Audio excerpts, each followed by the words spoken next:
So, what is the hardest lesson that you learned that changed your life? Yeah, I think I have a couple lessons.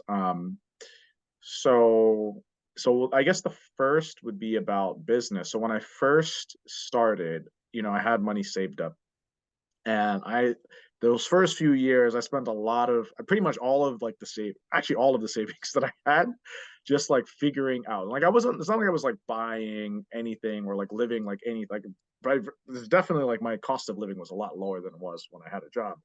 But yeah, I think in hindsight, I dove all the way in.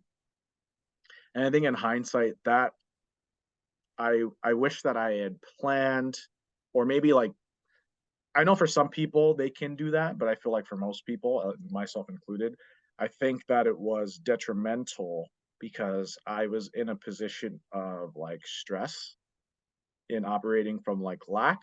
And I think if I had maybe been more patient in how I approached, business, I think I was very emotional about business.